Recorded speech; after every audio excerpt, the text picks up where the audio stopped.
Hi అండి అందరికీ. మా దూడైతే నన్ను చెత్త తోయడం లేదు. చూడండి ఒకసారి, ప్రతిసారి అడ్డం వచ్చి నిలుచుకుంటుంది.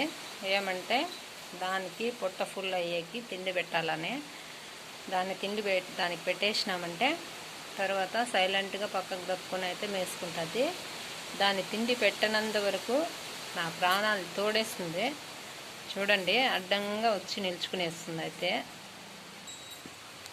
చూడండి ఎట్లా నిలుచుకున్నాను. జరుపుకోమంటే కూడా అస్సలు జరగదు పక్కకైతే. చూడండి చెత్త అంతా అట్లే ఉంది. చెత్త దొయ్యాలని జరగమంటే కూడా చూడండి అట్లనే నిలుచుకుని ఉంటుంది. ఎంత తోసినా కూడా మళ్ళీ వచ్చి ఆడే నిలుచుకుంటుంది. దీన్ని తిండి పెడితే పక్కకు జరుగుతుంది ఇంకా అంతే. చూడండి ఎంత తోలినా కూడా పక్కకైతే పోదు. జరుగు బుజ్జమ్మ, పక్కకు జరుగు, చెత్త దోసుకోవాలా. చూడండి ఫ్రెండ్స్, అస్సలు అయితే జరగనంటుంది. ఏమైనా పెడితే తినేసి తర్వాత అయితే పోతానన్నట్టుగా చెప్తోంది. జరగనే జరగదు. జరుగు పాప. చూడండి చెత్తలోనే నిలుచుకుని చూడండి ఎట్లా నేను చెత్త పోయాలో చూడండి మీరే.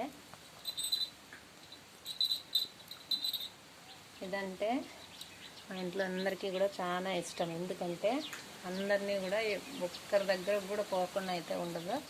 అందరి దగ్గర పోతుంది, అందరినీ పలకరిస్తుంది. మా ఇంట్లో వాళ్ళని వచ్చినారంటే వాళ్ళు సౌండ్ విని అరుస్తుంది అనమాట. బండి సౌండ్ విని మా వాళ్ళు వస్తున్నారు అని అర్థమవుతుంది అనమాట దీనికి బాగా.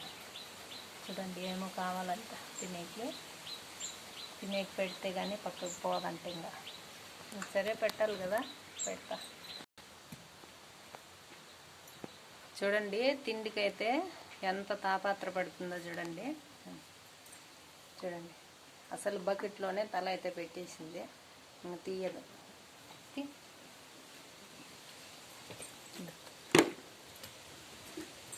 చూడండి అక్కడ పెట్టినా కదా, తింటుంది.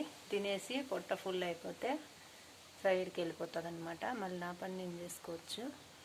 ఒక చిన్నపిల్లలాగే చూసుకోవాలి దీన్ని. కాబట్టి బాయకాడికి వచ్చిన తర్వాత వెంటనే తినేకి ఏమైనా పెట్టిన తర్వాతే పక్కకు పోతుంది అనమాట. లేదంటే పోదు. వాళ్ళ అమ్మోళ్ళు అయితే అక్కడ ఉండారు చూడండి. ఇద్దరు రెండు ఆవుల దగ్గర అయితే పాలు తాగేస్తుంది. ఇద్దరు దీని అమ్మే అనుకోండి. ఇద్దరు కూడా అమ్మగారే, ఒకటి పిన్ని మరొకటి అమ్మ.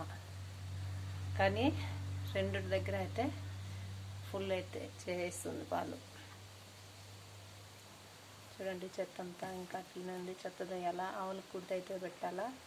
ఇప్పుడే వచ్చిన బోర్ దగ్గరికి అయితే ఇంకా బట్టలన్నీ ఉతకాలా, టమాటాలు కొయ్యాలా. ఈరోజు అయితే ఫుల్ పని ఉంది. బిజీ పర్సన్ ఈరోజు నేను. Okay bye.